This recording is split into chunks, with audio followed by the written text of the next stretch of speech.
Allah dan Tuhan dalam berbagai bahasa dunia. Saya Pendeta Henry Tantianta, Master of Bibliology Studies. Bapak Ibu Saudara, saya akan menjelaskan Allah dan Tuhan dalam berbagai bahasa dunia.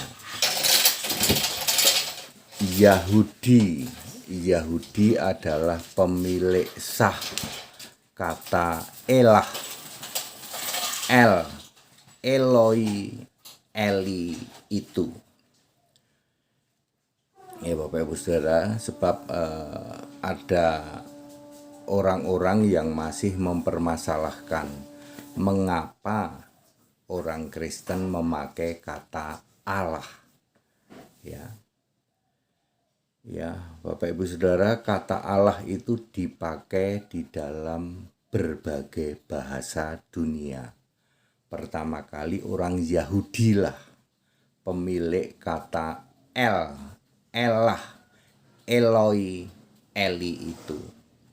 Berikut adalah penyebutan Allah, ya. Allah dan Tuhan. Allah disebut lebih dulu. Perhatikan ini.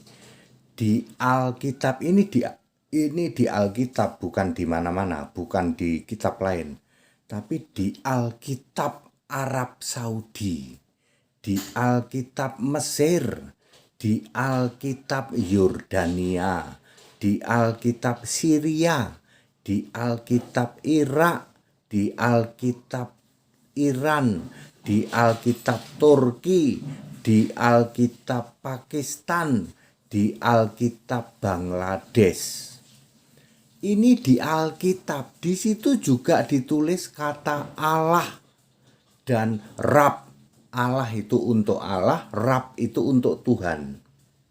Jadi pemilik sah kata Allah atau dalam bahasa Arabnya Allah adalah Kristen Arab.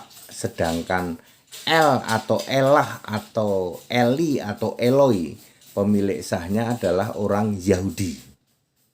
Ya, duluan mana antara Kristen Arab dengan keyakinan lain? Ya, yang di Arab tentu saja duluan Kristen Arab. Kristen Arab sudah ada sejak abad ke-1 Masehi di dalam Kisah 2 ayat 11. Jadi Bapak Ibu Saudara, Kisah 2 ayat 11 itu sudah ada orang Arab dibaptis. Itu abad pertama. Artinya bahwa orang Kristen Arab sudah ada, nanti abad pertama itu sudah ada. Lah kalau orang Arab, ya, Arab Mesir, Arab Yordania, Arab Syria, Arab Libanon, itu punya Alkitab bahasa Arab yang menyebut kata Allah ya, dan kata Rab itu. Jadi kalau Anda komplain kenapa Alkitabnya orang Kristen di Indonesia kok menulis kata Allah? Ya kalian harus komplain juga kepada kenapa di Mesir juga Allah. Ini di Alkitab loh, bukan di kitab lain, ya. Nomor 2, Alkitab Indonesia, Alkitab Melayu juga memakai kata Allah, memakai kata Tuhan. Kata Allah, kata Tuhan. Ya mestinya Anda komplain juga kepada Alkitab Melayu dong. Ya. Ini saya ingin meluruskan bahwa pemakai yang memakai kata Allah, kata Allah itu justru orang Kristen duluan. Kristen mana Pak? Ya Kristen Mesir, Kristen Yordania, Kristen Syria. Ya. Di sini juga di Indonesia juga, di Melayu juga memakai kata Allah. Ya, bahkan di Melayu Isa Al-Masih ada di Melayu loh ya. Kalau kita bahasa Indonesia kan pakai Yesus Kristus, di Melayu pakai Isa Al-Masih loh. Di Arab, apalagi di Arab, selain kata Allah, kata Rab juga pakai Isa Al-Masih. Tergantung, kalau Arab Timur itu Isa, kalau Arab Barat Yasu. Nomor 3, Alkitab Filipina itu Dios dan Panginoon, ya. Di Alkitab ini ya, di Alkitab Filipina Allah dan Tuhan itu disebut Dios dan Panginoon. Di Alkitab Thailand disebut Prasea dan Tanlot. Di Alkitab Jepang disebut Kami dan Omo. Nomor 6, di Alkitab Korea disebut Hananim dan Junim. Nomor 7, di Alkitab Yunani disebut Theos dan Arkantos. Nomor 8, di Alkitab Latin disebut Deus dan Domini. 9, di Alkitab Inggris disebut God and Lord. 10, di Alkitab India disebut Esvar dan Bhagavan. 11, di Alkitab Ibrani disebut Elah, Eloi, El dan YHWH, Yahweh.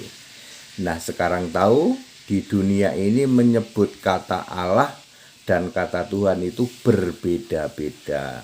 Pemakaian kata elah pertama kali adalah orang Yahudi, lalu diadopsi menjadi Allah oleh Kristen Arab. Ya, jadi pemilik atau yang sah pemilik kata elah, El itu adalah Yahudi, pemilik kata Allah itu adalah Kristen Arab. Duluan Kristen Arab. Ya Bapak Ibu Saudara, supaya ini dijelaskan ya, enggak selesai dari dulu, padahal saya Pendeta Hendy Tandeta sudah sering menjelaskan ini.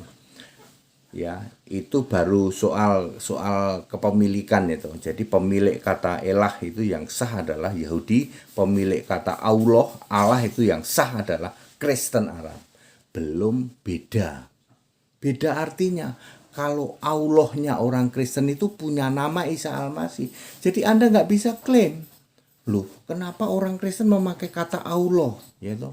Kata Allah, loh Allahnya Kristen itu punya nama Isa Al-Masih. Nggak percaya? Silahkan Anda cek di Alkitabnya Melayu aja, nggak usah jauh-jauh. Melayu di situ ada kata Allah, ada kata Isa Al-Masih. Di Turki juga, di Pakistan, di Iran, di Irak, di Bangladesh, ya toh. Di Arab Saudi ada kata Allah, ada kata Isa Al-Masih. Kalau di Yordania, Mesir ada kata Allah, ada kata Yasu Al-Masih.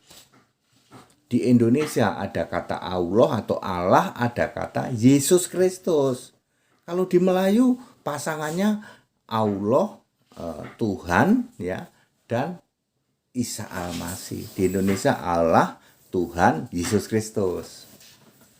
Di Mesir Allah, Rab, Yasu Al-Masih. Di Arab Saudi Allah, Rab, Isa Al-Masih. Di Iran Allah, Rab, Isa Al-Masih. Loh, clear toh? Ya Bapak Ibu Saudara, jadi clear. Memang begitulah, itu fakta sejarahnya seperti itu. Jadi Anda juga pakai kata Allah, silahkan. Anda pakai kata Allah, betul, namanya siapa? Wah, nggak bisa jawab. Ya wes, itu beda Allah, kok mau apa? Allahnya beda kok. Itu yang disebut kita mengedukasi dalam bingkai toleransi. You know? Mau diklaim kayak apa, nggak bisa. Nggak akan bisa. Itu ada ayat Alkitabnya kok. Kisah 2 ayat 11. Sudah ada orang Kristen Arab. Galatia 1 ayat 17. Paulus itu menginjil ke tanah Arab. Ya, ke Damsyik berapa tahun? 3 tahun. Jadi duluan Arab mengenal kekristenan. Dan kata Allah itu diadopsi dari kata Elah, Eloi, Eli. Very clear Bapak Ibu Saudara, itulah gunanya kita mengedukasi umat ya, supaya umat itu tahu ternyata kata Allah itu duluan orang Kristen ya lah. Ya, seperti itu ya. Kristen di mana Pak? Lebih barat, lebih dulu. Kristen itu Galatia 1 ayat 17. Paulus menginjil ke Damsyik. Damsyik itu kan Damaskus. Kisah 2 ayat 11 sudah ada orang Kristen. Berarti di Mesir sudah ada Kristen Koptik. Anda tahu Kristen Koptik di Mesir? Itu udah dari lama. Itu contohnya. Kristen Syria Ortodok Ya itu udah lebih dulu menyebutnya Allah nggak Allah. Bener nggak? Jadi Kristen duluan yang nyebut Allah, betul. Itu turunannya dari Elah atau El. Ya, ya. Ini saya mengedukasi ke semua supaya sudahlah, ya. Wong Allahnya juga beda kok. Allah di tempat kami, Allah di orang Kristen dengan Allahmu di luar Kristen beda. Bedanya apa, Pak? Lo Allahnya orang Kristen punya nama kok, Isa Al-Masih. Iya ya Pak ya. Lah iya wes, toleransi saja. Allahmu ya silahkan. Allahmu tidak bisa disamain dengan Allahnya orang Kristen. That it, kita Indonesia, kita Pancasila, toleransi harus, keberagaman wajib disyukuri, bersahabat dengan beda iman itu bisa, kalau toh dalam kehidupan sehari-hari kita mendapati kenyataan, loh kok keimanan kita tidak sama, ya nggak apa-apa. Ini yang namanya edukasi. Dalam bingkai toleransi itu ya kayak gini, sekarang jadi paham Pak ya, kenapa kita mempermasalahkan orang Kristen memakai kata Allah. Lah wong Allahnya aja beda kok. Sama-sama Allah di Kristen sama di luar Kristen beda. Di Kristen Allahnya punya nama kok, Isa Al-Masih. Nah itu dia. That it. Haleluya. Amin.